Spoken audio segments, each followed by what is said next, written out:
चालू आसा आणि एकंदरीत आत्ताच्या हेचेर काय सिच्युएशन आसा गणपतीच्या संदर्भात? आमची शाळा तशी बोंगल्या जवळजवळ 100 वर्ष जातली.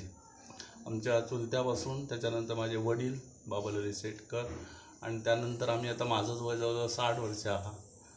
आम्ही सगळे आता तिघे भाव मिळान आणि आमचे सहकारी बाकीचे मिळून ही शाळा चलयतो आम्ही. तेतूंत आताच्या सिच्युएशन प्रमाणे जर पळोवंक गेला जाल्यार सध्या जो एक प्लॅस्टरचो जमानो येयल्लो आहा आनी तो आमकां कलाकारांक घातक आहा. का आता की प्लॅस्टरची मुर्ती स्वस्त मेळटा, आमची मातीची मूर्ती आमकां करूंकच टायम लागता. एक तर ती माती पयलीं हालीं जवळ मेळांक खूब कठीण आहा, मातीचे भाव सुद्दां. पण ती एक ही खरी कला आहा मातीचो. प्लॅस्टरचो जो एक साचो तयार करता त्याच्यानंतर तुम्ही हवे तेवढे तुम्ही हे करू शकता मूर्ती. तसं मातीचा नसता आणि मातीचा टायम लागता.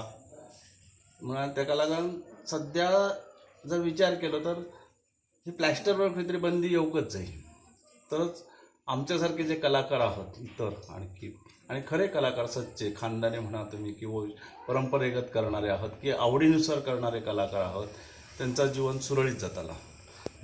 एकूण तुम्ही कितले गणपती करतात आणि सरकारा कडल्यान तुमकां कितें अपेक्षा आसा अशें?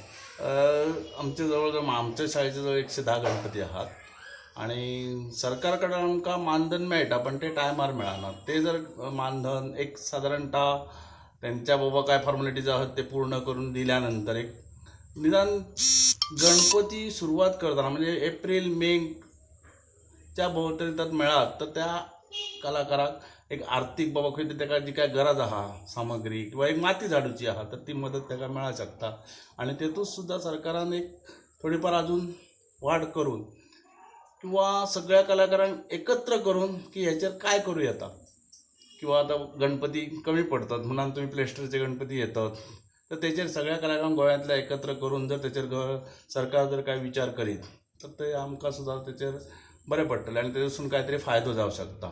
आयचो रेट आणि एकंदरीत तुमची जी कला आसा ताका योग्य न्याय आसा काय?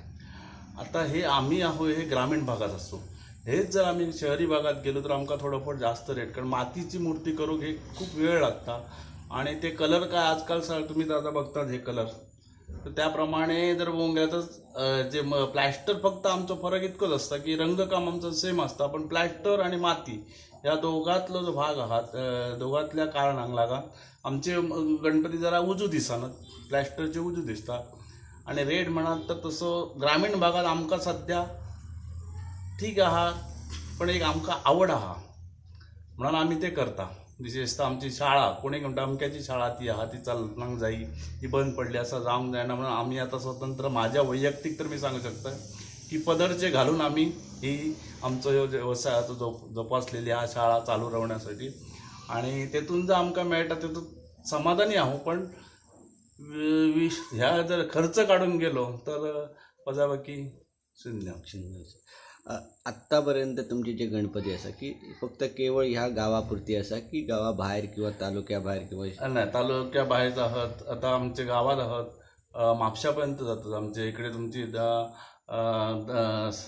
आपलं हे उमरल, कोलझर, आडाळी, परत गेल्या वर्षी माझा एक गणपती इसापूर बेळगाव साईड गेलं, खोकरल वगैरे असे सगळीकडे जवळ 35 गणपती बाहेर असतात.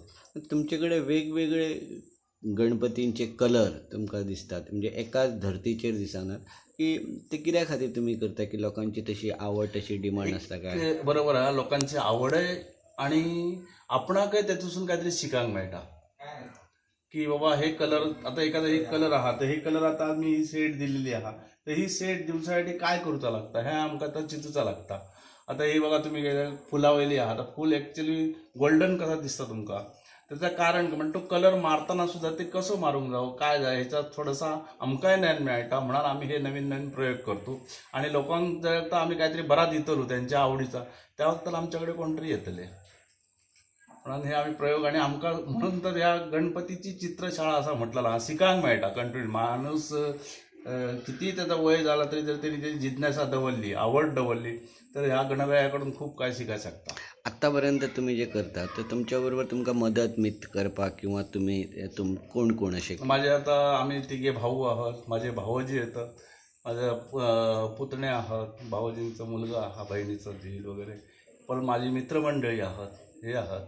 म्हणजे या एक सगळ्यांचं पारंपरिक आणि फॅमिली ह्यो बिझनेस हा, या दोघीतून आम्ही करतो. आणि आता सांगांक गेल्या तसं आमकां बरा दिसता की 3-4 असे तयार आमच्याकडे जाल्ले आहात, शिकलेले आहात भुरगे, म्हणजे आमच्याच गावातले आहात, की त्यांना बऱ्यापैकी ते हे सगळं काम करू शकतात आणि ह्याच शाळेत शिकलेले आहात.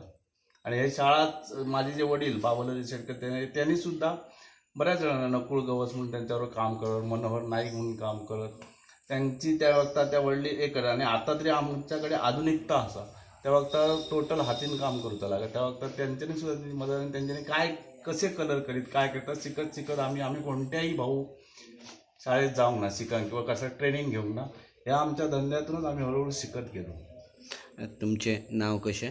कृष्णा बाबल सेटकर.